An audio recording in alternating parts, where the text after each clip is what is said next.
Vamos falar agora um pouquinho sobre ética? Vamos?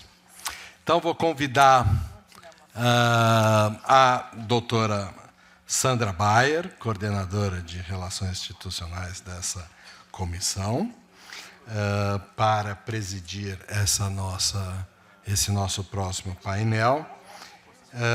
E compondo o painel, doutora Rebeca de Macedo Salmazo, advogada formada pela Universidade Presbiteriana Mackenzie, com curso de especialização em Direito Administrativo. Atualmente exerce o cargo de conselheira estadual dessa seccional e integra o quadro de relatores da Quinta Câmara Recursal do Tribunal de Ética e Disciplina. E também é vice-presidente da Comissão de Fiscalização da Atividade Profissional da Advocacia. Também integrando esse nosso painel, Dr. Josué Justino do Rio, que esteve conosco no ano passado também, né, Ju? Muito bom, me lembro da sua fala. Doutor em Educação, mestre em Teoria Geral do Direito e do Estado, professor de Processo Penal, advogado criminalista, conselheiro seccional desta casa. E também presidente da 28ª Turma Disciplinar Especializada do Tribunal de Ética Disciplinar. Por favor, tomem seus lugares. E, Sandra, é com você.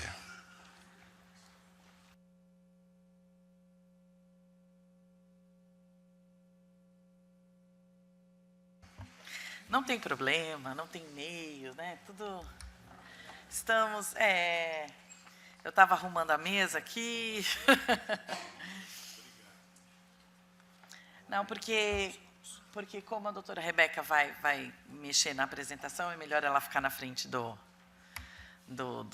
tela ali para ela. Oi? O troca-troca está aí? Acho que está lá, do lado do doutor Josué. Ótimo. Queridos, não ia ser sem tocar em pontos delicados, né? A gente não poderia sair daqui só com todas as oportunidades, todos os espaços, toda a beleza, né, que a mediação. Quem me conhece sabe que eu sou quase catequética a respeito, né?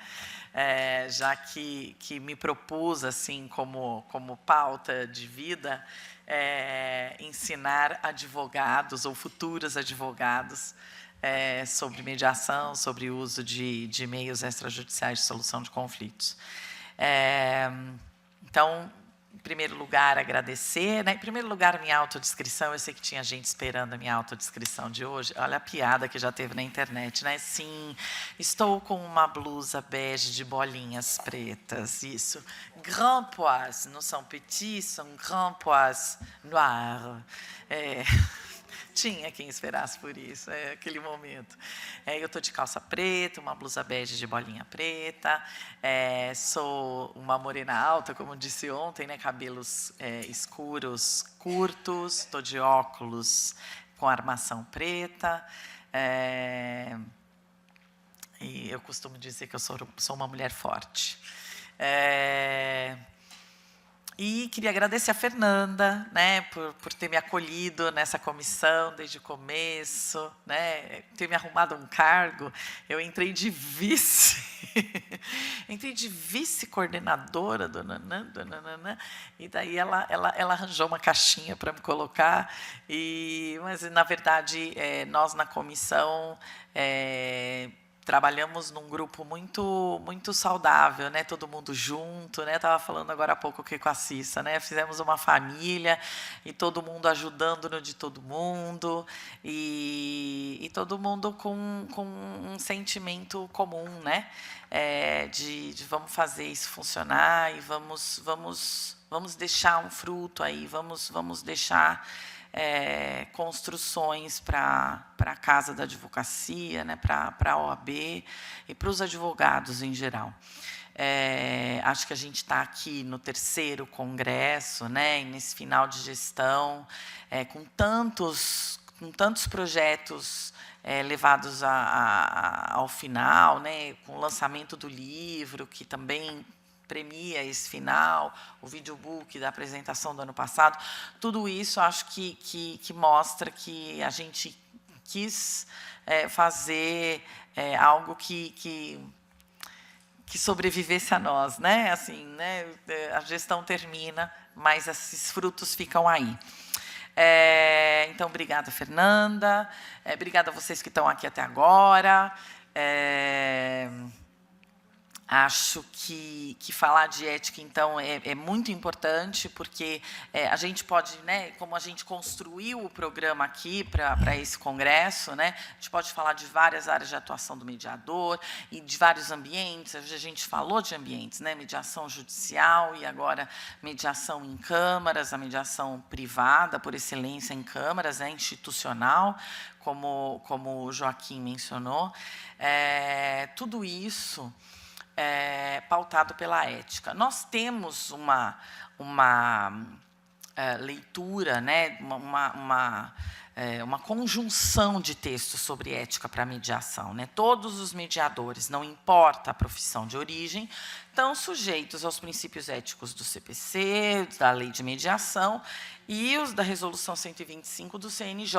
E, além disso, né, para além disso, quando você está trabalhando numa Câmara privada, muitas vezes existe, dentro do regulamento da Câmara, também uma listagem de princípios éticos, né? Mas a gente tem que lembrar que muitos de nós somos advogados, ou os que não somos, trabalhamos com advogados, né? Porque nas mediações em que a gente tem os advogados presentes, trabalhamos com os advogados, e mais do que isso, estamos aqui na casa da advocacia por excelência. Então, a gente precisa pensar nessa linha delicada que existe, né, entre uma coisa e outra, sobretudo nós que somos mediadores, mas somos advogados também, como é que a gente passa por essa linha, se pode passar ou não, em que momento, como eu faço. Então, é muito importante a gente escutar o olhar do TED. Acho que isso é fundamental. A gente conversou e a gente não combinou quem ia começar. Então, vamos ficar com a apresentação. Acho que a apresentação ela vai ser um gatilho, um disparador para outras reflexões também, né, Josué? Então, vamos começar com a doutora Rebeca, que vai nos trazer aí os primeiros pensamentos dela sobre a matéria. Muito obrigada pela presença. Pode deixar aí por enquanto. Boa tarde a todos e a todas. Vou começar, então, fazendo minha autodescrição também. Eu sou uma advogada branca, cabelo castanho claro, alguma coisa próximo disso, olhos castanhos, uso óculos, estou com um vestido preto com uma blusa de renda por cima e com um rabo de cavalo. Estou extremamente honrada com o convite recebido da nossa querida amiga Fernanda Tartucci e também da Célia Zaparoli, né, nossa colega lá no Conselho, a quem eu tenho uma extrema e elevadíssima estima. Está ladeada do meu amigo pessoal, do Josué, com quem nos julgamentos do TED, tenho altos embates de teses jurídicas, né? A gente é conhecido meio que como, né, cada um de um lado. Ele está rindo, o que demonstra a verdade.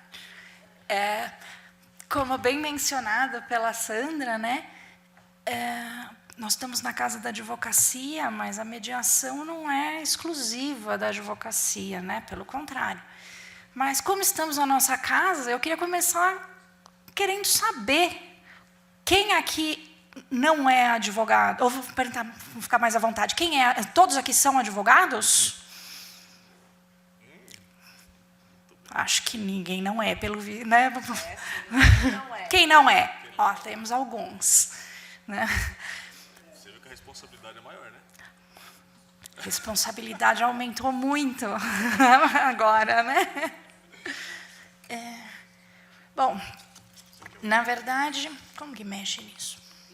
Antes de mais nada, eu gostaria de pedir desculpas a todos pela ausência do nosso querido Guilherme Magri, presidente do TED. Ele teve um compromisso agora de última hora, mas gostaria de ter vindo, obviamente. Até 1h da tarde, quando a gente estava organizando esse material aqui para colocar, ele ainda participaria. Então, realmente, foi uma coisa muito emergencial. E fica aqui, em nome dele, o pedido de desculpas, né, pela ausência. Bom, como uma advogada que não milita diretamente na área de vocês, apesar de ter com o respeito enorme que tenho e pela importância da área de vocês, eu comecei pelo básico, que é a legislação, né? Mas a gente acredito que é o último painel, né, desse congresso de 2 dias. Eu acho que essa legislação está mais do que batida, né? Mas eu quis trazer com alguns negritos, mais para repassar o que vocês já estão, com perdão da palavra, carecas de saber, né?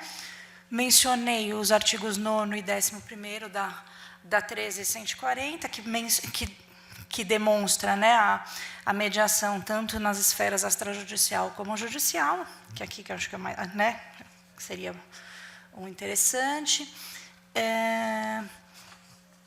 Eu pincelei dentro da lei alguns pontos que depois acabam trazendo uma correlação para os assuntos mais relacionados ao TED, né? A questão da aplicabilidade das hipóteses de impedimento e suspeição, né, que se aplicam ao mediador, né? Fiz um vermelho aqui no artigo 8º, na questão da equiparação ao servidor público para efeitos de legislação penal. Eu vou voltar nesse assunto, vamos, né, voltar nesse assunto daqui a pouco. A legislação, como vocês sabem melhor que eu, veio para o CPC de 2015, que traz no 166 os princípios que são fundamentais para vocês, né, para os mediadores, para a mediação em si, né, independência, imparcialidade, autonomia da vontade, confidencialidade. E para a fiscalização dos advogados, né? Exato, que aí a gente vai entrar, inclusive, na questão TED, né? Esses princípios acabam norteando, né, toda a atuação, né? E o 172, que para mim é um dos mais importantes aí, que é a questão do impedimento pelo prazo de 1 ano, contado do término da última audiência, para atuar com aqueles clientes. Aí eu trouxe a legislação do Código de Ética, né, já entrando um pouco mais, o artigo 2º, que é aquele que traz os deveres do advogado, né? Lembrando que justamente o inciso 6º, que eu fiz questão de grifar, é aquele que já menciona, né, o espírito que norteia a atividade de vocês, e não só de vocês como mediadores, mas do próprio advogado, que tem que estimular a conciliação e a mediação, prevenindo, sempre que possível, a instauração de litígios, né? Então, nós, advogados, como primeiros advogados da causa, né, sempre temos que avaliar os riscos, os prós e contras, o que faz sentido e o que não faz, e buscar, inclusive, até pela celeridade, né, a conciliação, né, trazer a paz entre as partes, sempre que possível, né, quer seja uma mediação propriamente dita, instalada, quer seja através, inclusive, de atuação direto como advogado da parte, mas sempre buscando essa prevenção de litígios propriamente dita, né? Aí continuo mencionando o inciso 6º, artigo 2º, que aí também o que eu grifei, de abster-se, de se entender diretamente com a parte adversa, que tenha patrono constituído, sem o assentimento deste. Né? O advogado não pode conversar com a parte diretamente, se essa parte tem advogado constituído. Né? Isso é princípio fundamental. Responde na ética, né? Em caso atravesse o colega. Né? E aí eu trouxe o 36 também com o parágrafo 2º mais destacado, porque é também advogado no exercício das funções de mediador, conciliador e árbitro, se submete às regras de sigilo profissional. A questão aqui, né, que daí traz um pouco a ética, a questão do sigilo profissional, mas eu fiz questão de colocar em vermelho, justamente porque é onde, dentro do nosso código, a gente está falando com todas as letras que o advogado pode né, não deixa de dever, exercer as funções de mediador, conciliador e árbitro. Né? Aqui, inclusive, é uma fonte legislativa de um dispositivo que legitima o advogado a atuar, né, nessa atividade, não, né, que está absolutamente enquadrada e abarcada pela legislação da advocacia. Aí, antes de continuar, Josué, você quer? Queira? Estou falando muito já? Não, fica à vontade. Não, senhor. Que isso?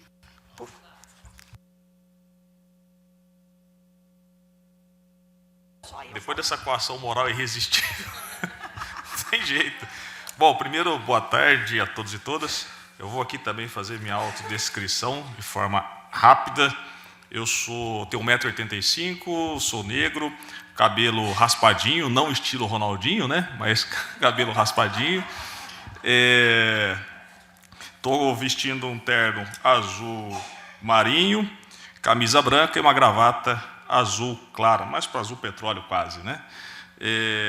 Eu primeiro quero agradecer aqui o convite feito pela Tartucci, pela Fernanda, pela Célia, e dizer que é um grande prazer estar dividindo aqui essa mesa com a Sandra Bayer. Já conversamos ali rapidamente, e no ano passado nós estivemos aqui também, né, nesse evento, e foi bastante produtivo o nosso diálogo, e fico até lisonjeado por novamente estar nesse evento, né? Nós estamos aqui lisonjeados por estarmos novamente nesse evento, o que demonstra que o evento foi um sucesso e que mostra também a relevância do tema que foi trazido aqui à discussão. 2 dias de evento, e a gente vê, né, quando eles acham que é embate, né, acho que a gente briga, não é bem assim, tá? Entre eu e a Rebeca, não é que a gente briga, que a gente tem umas teses, às vezes, posições um pouquinho divergentes, tá? Tanto que outro dia nós tiramos uma foto abraçados, né, exatamente para superar qualquer tipo de achar que a gente não tem um contato mais próximo, né, achar que é guerra, mas não é, são só pontos de vista. Até parênteses, pelo contrário, na verdade, quanto mais a gente discute teses, mais próximo a gente fica, né? Porque exatamente. Todos crescem, Ô, né? Fernanda, acho Exatamente. melhor você pedir um assento nas reuniões do TED para a comissão de mediação. Isso. Válido. Tanto que até estranharam quando a gente tirou a foto junto, né? Brincadeira à parte, o tema é extremamente relevante. A doutora Rebeca já trouxe aqui alguns pontos importantíssimos relacionados à mediação e o papel da mediação, né? Hoje, principalmente porque o judiciário está sobrecarregado. E, infelizmente, a gente ainda, mesmo com esse avanço que nós tivemos, o CPC de 2015 incentivando, o CNJ incentivando, né, a própria OAB também incentivando que se solucione os conflitos fora da esfera judicial, ainda a gente continua com essa cultura de sempre judicializar tudo, né? Sempre se socorrendo do Poder Judiciário. É claro que a gente não pode ignorar que é uma cultura nossa já, de sempre procurar judicializar. E, então vai demorar, sinto muito, né, em dizer, isso não muda da noite para o dia, né? Então isso ainda vai, a gente está plantando essa sementinha para colher daqui alguns anos, né? Quando eu digo alguns anos, não é 1, 2, 3 anos, não, né? Daqui 20 talvez, né? A gente comece a mudar um pouco essa cultura de tudo se buscar o judiciário para solucionar os problemas. É claro que o tema, né, doutora Rebeca, falar de ética às vezes é sempre um pouquinho indigesto, né? Então, tanto que nós colocaram para o final, né? Exatamente, é o último painel nosso, né? Isso, senão porque senão se colocar embora. primeiro o pessoal vai embora, né? Então, A boa notícia é que a Fernanda ainda fala depois da gente. é verdade. Desculpa. Aí encerra. Isso. Então estamos salvos. As né? pessoas estão aqui Por porque elas querem ver a Fernanda depois. Isso. Não. Mas Tenho certeza disso. Quem não quererá, né, ouvi-la? Exatamente. Mas talvez o grande problema que se enfrenta quando a mediação ela é feita por advogados, né, seja lá no Sejusc ou seja na esfera privada, está relacionado à questão da captação de clientela. Tanto que a própria OAB ela editou uma súmula, que é a súmula 16, no final do ano passado, que, aliás, no ano passado nós discutimos um pouquinho sobre ela, né, mas não aprofundamos tanto assim, talvez, a reflexão, e é uma pena que o presidente Magri não pôde ficar conosco,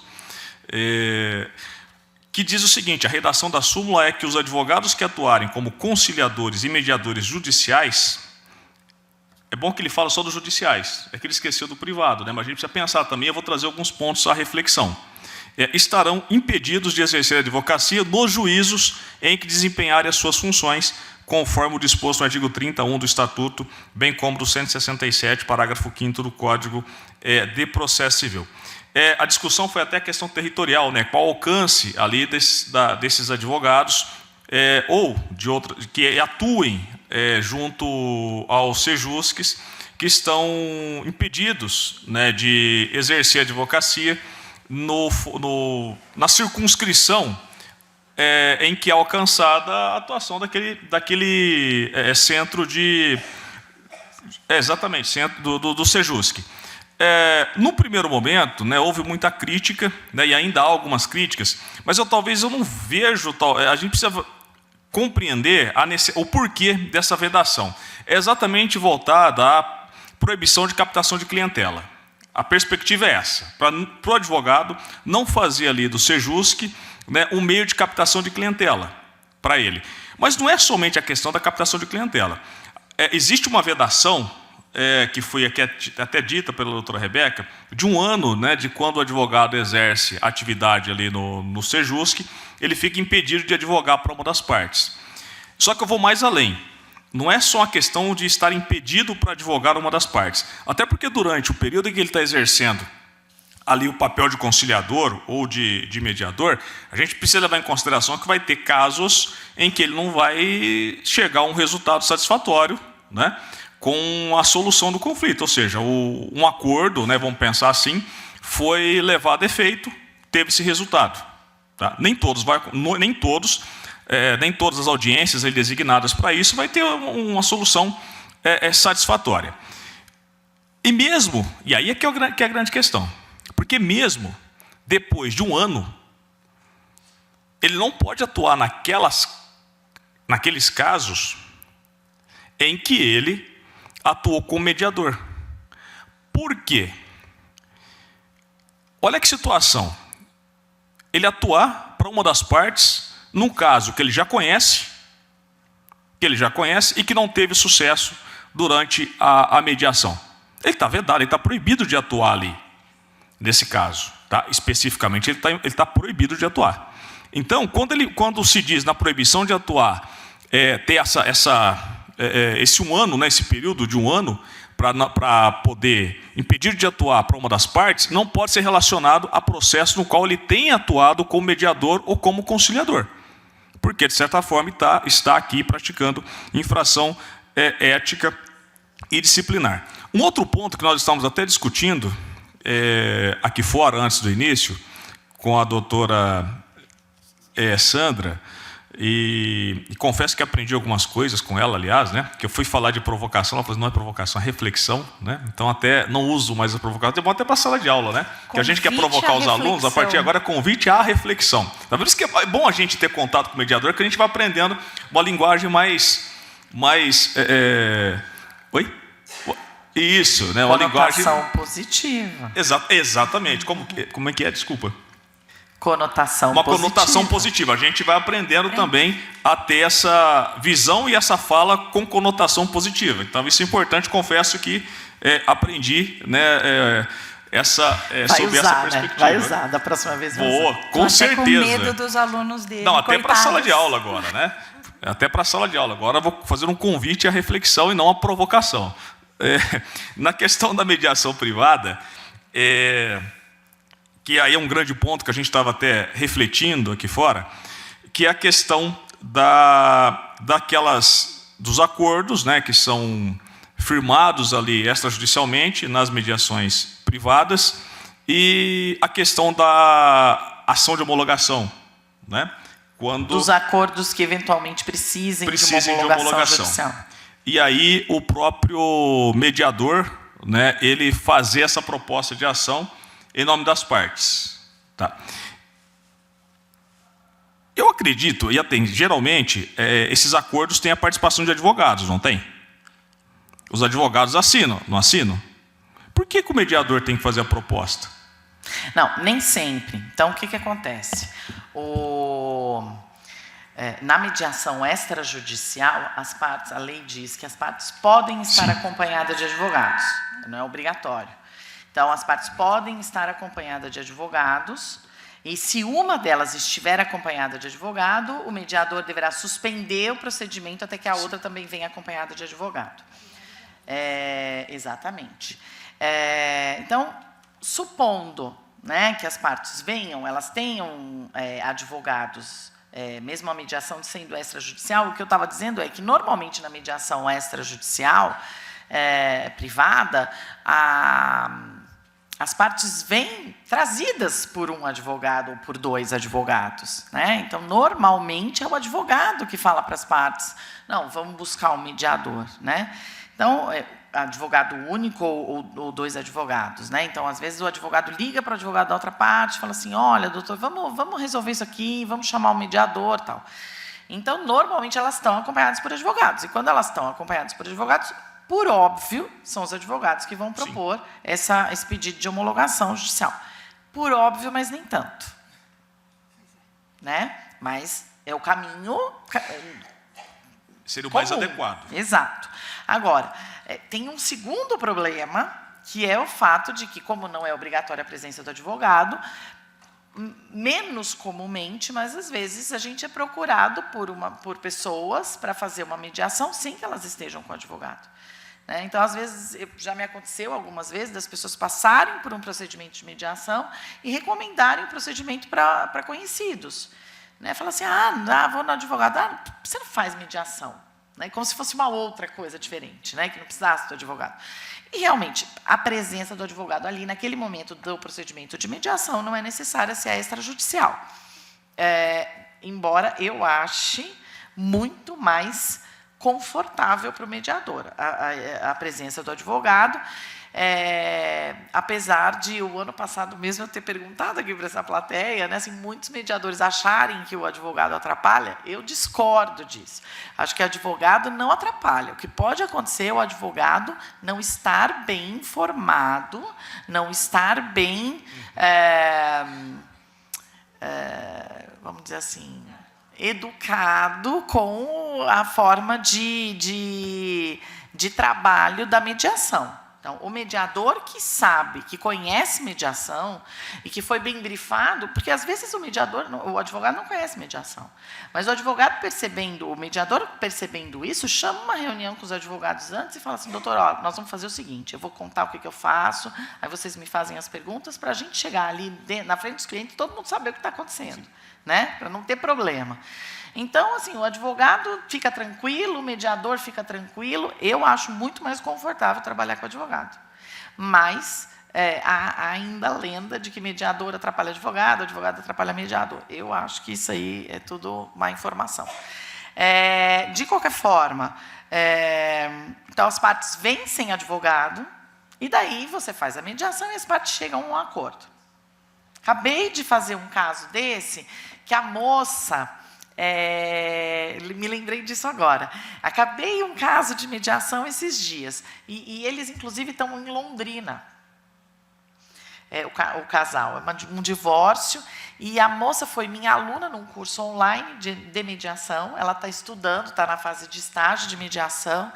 E ela entrou em contato comigo e falou assim: Sandra, eu posso passar seu telefone para os meus pais? Eu queria muito que você fizesse a mediação deles. Ok, conversei com o pai, conversei com a mãe, fiz a mediação. Chegamos a um acordo, aí eu disse para eles: agora vocês precisam de um advogado. Ah, é? A gente precisa de um advogado? Sim, o divórcio precisa ser homologado judicialmente. Ou, como os filhos de vocês são maiores, vocês podem ir também com um advogado, que vai ter que assinar também. Vocês podem fazer isso via escritura extrajudicial. Mas vocês vão precisar de um advogado para os dois caminhos. Né? Então, esse momento precisa de um advogado. Nesse caso específico, essa pergunta nem existiu, porque eles estão em Londrina. Né? Mas, se eles estivessem aqui, seria muito comum, e eu já pessoalmente escutei isso do cliente: ah, mas você não pode fazer isso? Você não é advogada? Você não pode fazer isso? Né? Não, não posso. Você vai contratar um advogado para fazer isso. Até porque, para fazer o pedido de homologação, precisa de procuração, não vai? A procuração eles podem me dar. Calma. Aí vai atuar como advogado. Para atuar como advogado, exato. Ele deixa de ser mediador. É esse que é o problema. Nesse ponto, ele deixou de ser mediador e passou a ser advogado das partes. Neste momento, ele vira advogado. Exato. Exatamente. Já foi para o brejo. Exatamente. Ele acabou captando o cliente. Os clientes. Esse aqui é o grande problema. Então, o correto, de fato, homologou, as partes procurem um advogado, ainda que seja um advogado comum entre as partes, para fazer, né, esse pedido de homologação. Porque estão vendo como a questão porque deixou de ter a figura do mediador e passou a ser o advogado. Passou a ser o advogado. Imagine se ele tiver vários. Né? Então, eu teria essa cautela, como a doutora Sandra destacou, para evitar problema ético-disciplinar. Né? Até fazendo Faça a mediação e sugere que eles procurem um advogado, recomende, né, que procurem um advogado da confiança deles para fazer homologação, porque o seu papel ali como mediador se encerrou a partir do momento em que obteve êxito ali, né, sucesso nessa mediação. Né? Porque depois... Exatamente. Até aqui. Porque senão é venda casada, né? Venda casada. Exatamente. Que deturpa totalmente a ideia da mediação privada, né? Das câmaras privadas. Aliás, quem atua nas câmaras privadas tem a proibição, né? de atuar. Uhum. Até fazendo uma correlação, né, uma analogia, né, para mim, eu vejo com bastante clareza, né, aquele velho caso da imobiliária que tem um advogado lá dentro e acaba atendendo o cliente da imobiliária, quer seja para o próprio... Né? Ele pode fazer o contrato? Pode, como imobiliária, não como advogada da parte. O problema é a ação de despejo, ação de revisional, revisão inovatória. Aquela administradora de imóveis que administra uma locação e tem jurídico interno para fazer, né? Indica o jurídico para fazer as ações, administradoras de condomínio. Eu conheço administradora, né, de imóvel que tem o jurídico até para fazer o inventário para regularizar o imóvel para venda. Pois é. Né? Então, claro, é uma analogia, mas é a mesma coisa, né? Porque a gente tem limites até onde a gente pode andar dentro daquelas atividades que a gente está se propondo, né? Nós, como advogados, somos mediadores? Então, somos mediadores. Somos advogados? Somos advogados. O famoso cada um no seu quadrado. Né? A gente tem que saber, literalmente, tem que saber separar, né? E entender até onde pode ir. A captação ilegal de clientela, artigo 34 do Estatuto, né, é uma infração ética que enseja a pena de censura e, quando é réu primário, aquela coisa, não é réu, né? Quando é a primeira vez, aquela coisa toda, a gente pode até converter em advertência, em ofício reservado, mas está lá.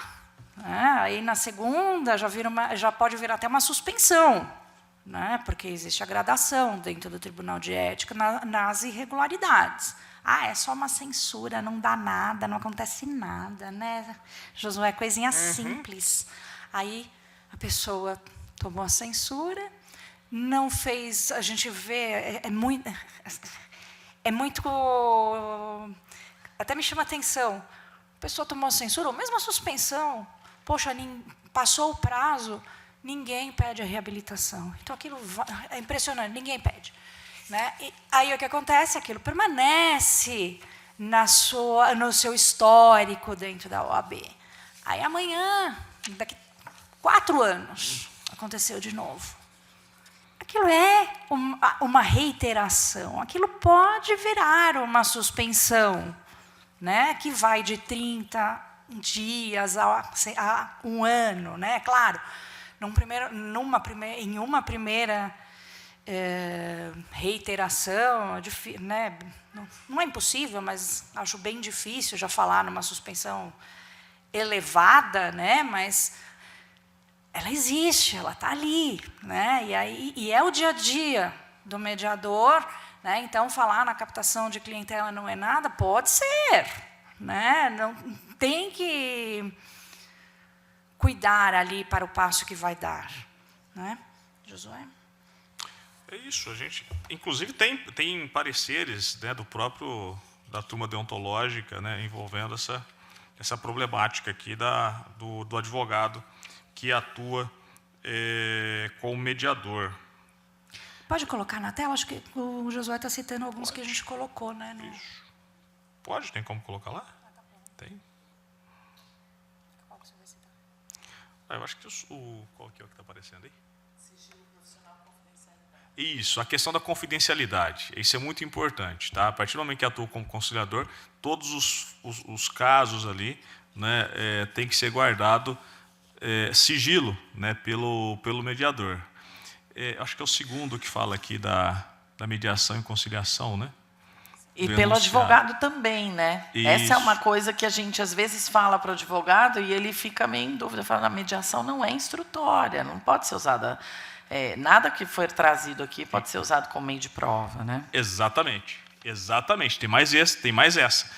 Esse é o risco, inclusive, de poder de advogar, né, para uma das partes, né, nesses casos em que ele tem atuado. Por isso que eu entendo que tem que ter essa vedação, não poder atuar de forma alguma. É essa daí mesmo, que trata da mediação e conciliação. Conhecimento da consulta, fala que a possibilidade de atuação como advogado e mediador, conciliador na mesma comarca, que vai na linha, inclusive, da própria súmula do Conselho Federal, desde que observar a desvinculação do juízo local, de sorte a preservar a independência, bem como evitar possível captação indevida de clientela. Além disso, o impedimento de advogar para as mesmas partes atendidas na mediação pelo prazo de 1 ano e também de exercer atividade perante a mesma Câmara de Mediação e Arbitragem em que atua como conciliador ou mediador, devendo sempre revelar às partes atendidas a sua profissão, os limites e impedimentos a que está sujeito e que a atuação como conciliador não tem qualquer função decisória ou jurisdicional. Então, isso foi submetido a uma consulta junto à turma deontológica e a turma deontológica diz que há necessidade aqui de se preservar os parâmetros éticos quando o mediador ele também atua como advogado. E há de se ter essa cautela para fins de evitar qualquer tipo, né, de processo ético disciplinar no Tribunal de Ética. Josué, deixa eu te fazer uma consulta aqui, então. Porque, para mim, é tranquilo, porque eu não atuo como advogada, sobretudo no litigioso. Então, se eu sou mediadora, eu não sou mediadora judicial também, então fica fácil. Mas se eu sou mediadora judicial, né, trabalho lá no Sejusc, eu trabalho no fórum, né, como mediadora, na comarca de Bariri, gostei desse nome, nunca tinha ouvido falar, na comarca de Bariri. Tá tranquilo, lá sai muita coisa, É, sai muita mediação. exato. Na comarca de Bariri.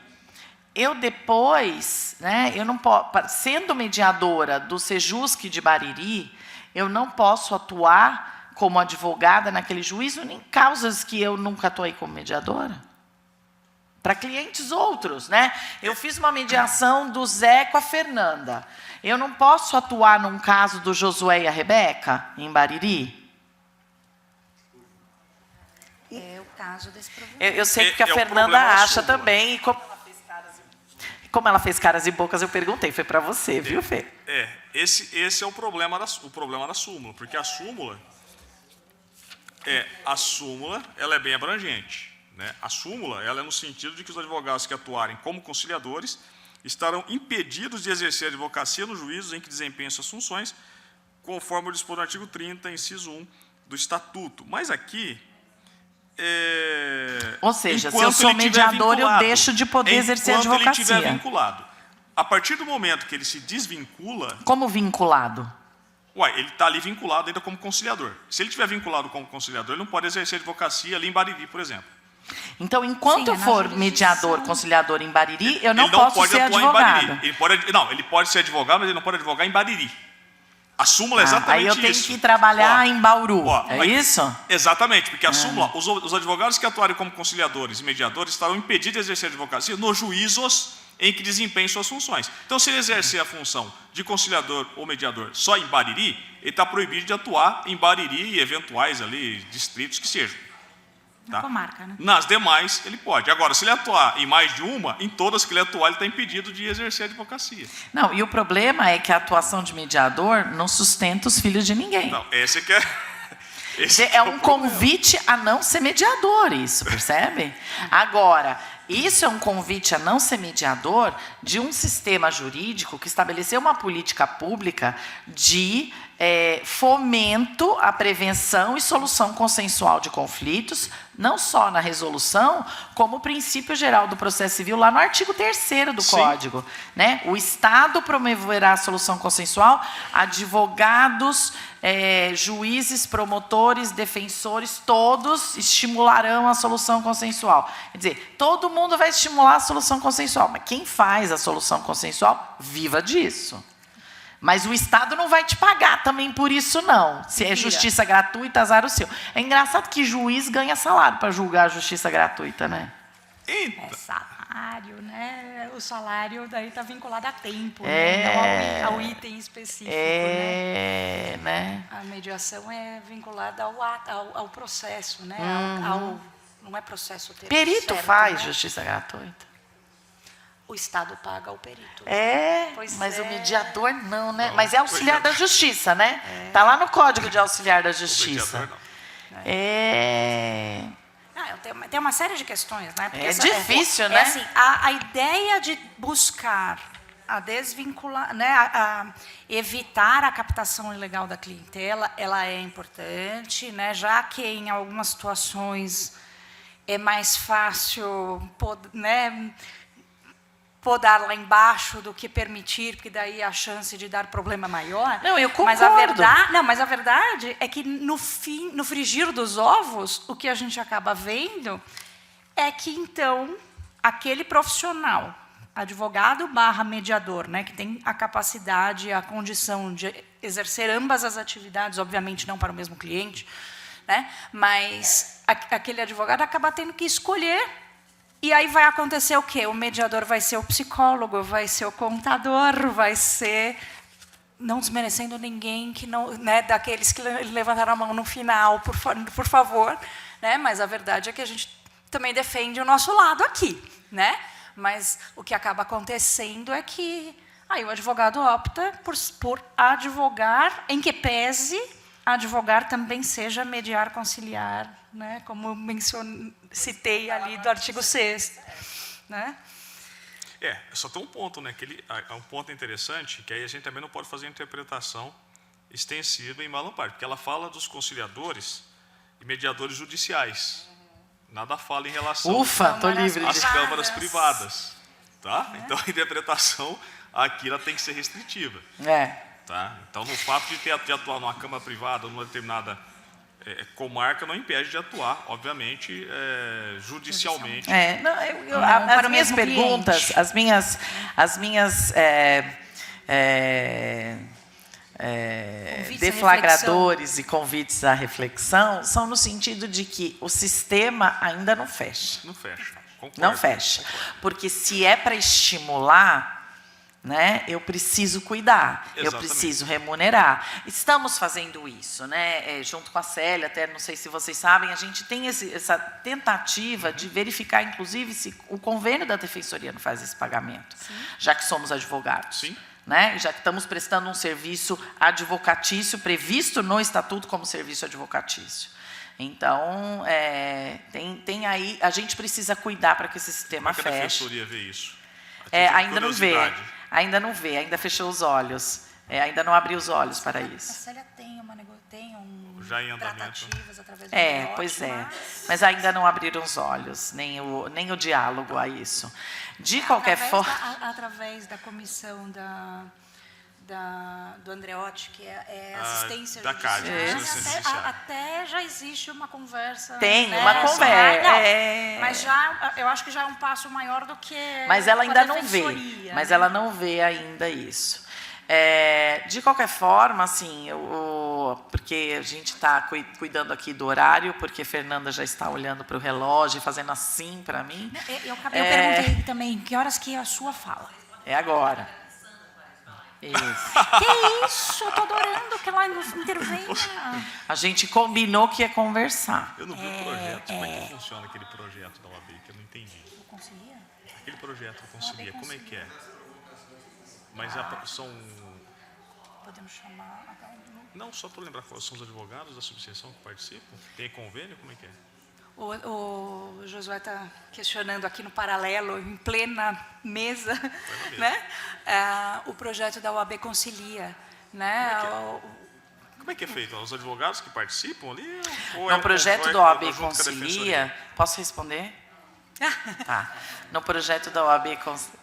No projeto da OAB Concilia original, é um espaço que o advogado tem para usar, neutro, para chamar o advogado da outra parte para negociarem. É um espaço de negociação entre advogados para os seus clientes. Entendi, então, mas não tem um terceiro mediador ou conciliador. Não é. Por isso que as OABs concilias que começaram a usar a figura desse terceiro mediador ou conciliador, elas não se chamam OAB concilia, elas chamam OAB consensual, que é um projeto que a gente está tentando englobar, que o OAB Concilia possa ter esse terceiro aí também, atuando como um facilitador. Entendi. Eu achei que era um projeto no qual se chamava ali as partes, e a OAB contribuía ali para que se chegasse a um consenso. Ainda não, a não ser nesses 2 projetos pilotos que a gente ainda está chamando de OAB consensual, porque a redação do OAB Concilia não prevê exatamente assim. Entendi.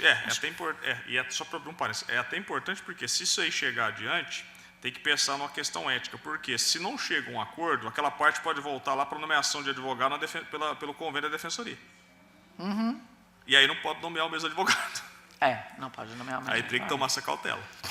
Até Tá? É só para eu pensar na frente, né, sem ter essa... Aí pegando o gancho aqui dessa questão até de...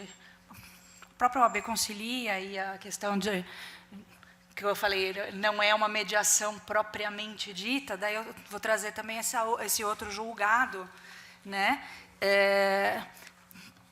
Foi uma consulta ao deontológico, né? Um advogado de uma empresa queria convidar os devedores daquela empresa para chamou de mediação, né? Para uma conversa para resolver aquela questão de inadimplemento. Pode, não é uma mediação propriamente dita. Ela está atuando ela quer buscar uma conciliação, mas ela não é uma advogada. Ela está defendendo a parte, né? O mediador não defende a parte, o mediador é neutro e está no meio ali, né? Então, assim, pode convidar o outro advogado? Pode, desde que você seja o advogado também, em que pese esteja negociando um acordo, né? Mediando uma solução ali, mas não é a mediação propriamente dita. Então, pode até ser no próprio escritório, na empresa, né? Sim, o advogado é um negociador. A negociação bilateral, o advogado é a função dele. Sim, né? exatamente. Buscar evitar litígios. Né? Inclusive, voltamos lá no inciso 6º. No artigo 2º, exatamente. Artigo 2º. E aí, vou chegar ao fim. Vamos encaminhar para o final aqui, para a Fernanda não ficar nervosa. Na verdade, aí volta.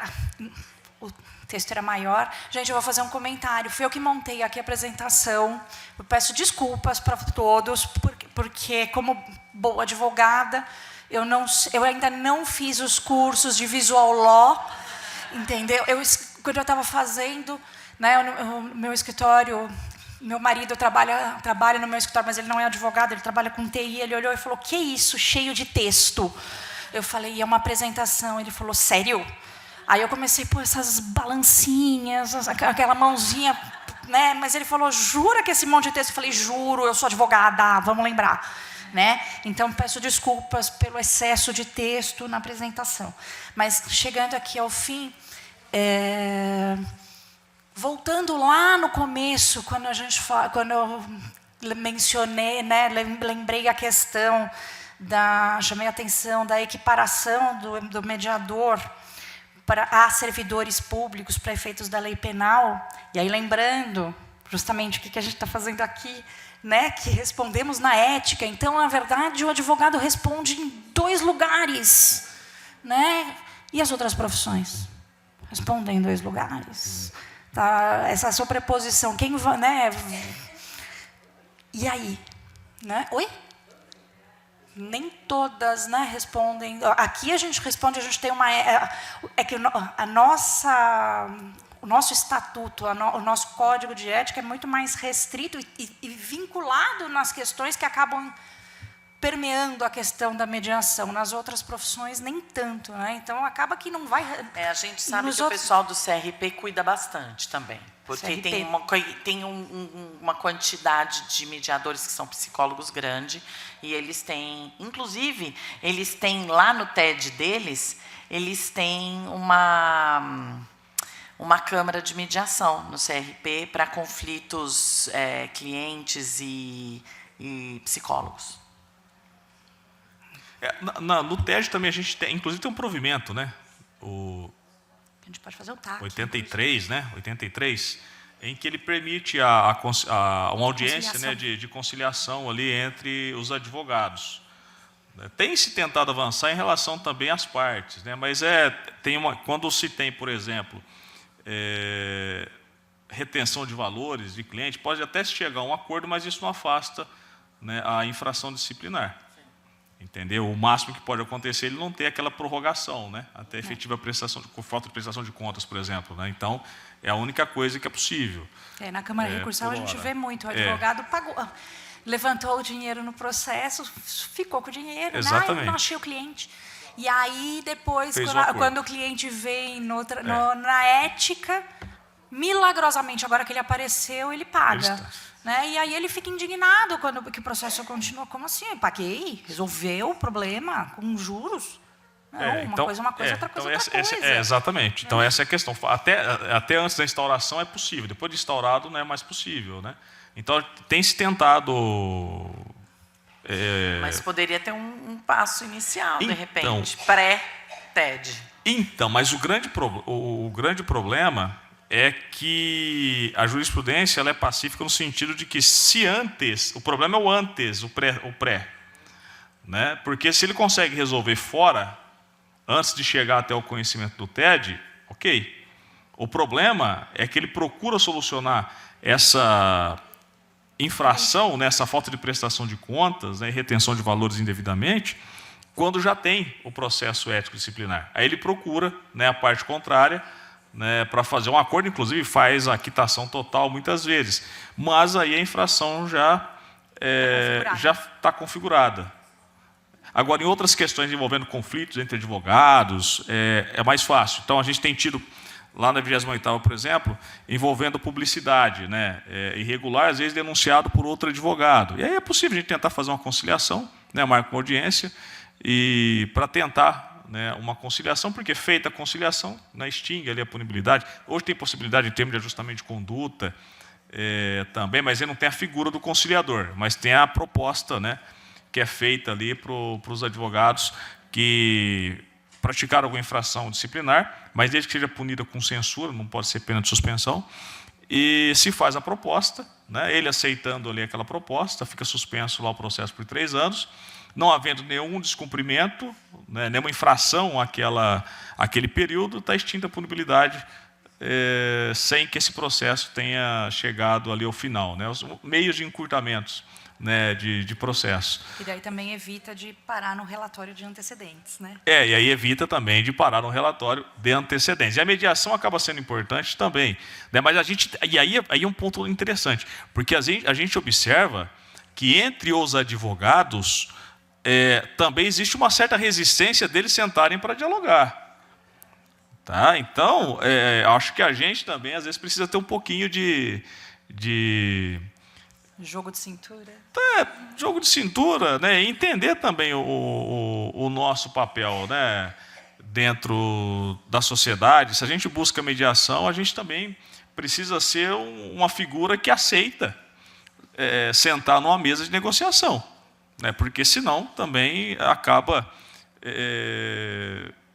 sendo um bom negociador para os outros e para ele não, né? Então a gente também precisa fazer parte desse contexto, ser um bom negociador, né, para nós também, e aceitar, porque a ideia da mediação, a ideia de se ter mediação é que as partes, né, cedam, porque se ninguém ceder, a gente não vai conseguir chegar a um resultado satisfatório, né? E quando a gente se depara às vezes com situações que são mais simples de se resolver, em que é possível colocar advogados frente a frente para encontrar uma solução ali, mas que cada uma das partes cedam, a gente às vezes observa que tem uma certa resistência, né, também. Mas existe provimento antigo, já, né, quando se busca ali esse diálogo, né, entre os advogados para solucionar e encerrar, né, aquele procedimento ali ético-disciplinar. Então, no teste também a gente tem, né, tem tido essa tentativa, né, em infrações que sejam possíveis, quando envolvendo advogados, existe provimento expresso para fins de se buscar a solução por meio da mediação. Bom, para alegria geral da nação, né, vamos parar de falar de irregularidades, de penalidades, né? Bom, já tomei a palavra aqui para agradecer E o tempo a passou, atenção de vocês, né? O tempo passou rápido demais. A gente estava super preocupado, até que falamos bastante, né? Agradeço a presença, né, de vocês e a atenção às nossas palavras. Verdade, obrigado pela atenção. Pelo convite, né? A gente que agradece a presença de vocês, né? Essa mesa é importante, tanto é que estava no ano passado, está aqui nesse ano, e a gente precisa continuar essa interlocução muito necessária. Obrigado, e espero que a gente possa ter contribuído um pouquinho, né? E obrigado a todos e todas pela paciência, né, em nos ouvir, né? Hoje é quinta-feira, 5h30 da tarde, e estão todos presentes aqui. Textos, né? Então, mas faz parte. Obrigado a todos e todas, sucesso e parabéns mais uma vez pela organização. Obrigado, doutor Josué, doutora Rebeca, Sandra. E, Fernanda, fica aqui a sugestão, quem sabe num futuro, um evento inteiro disso, independente de congresso, ética, mediação e advocacia. Eu acho que é uma pauta interessante, podemos dar mais corpo aqui para a mesa e mais espaço para esse assunto.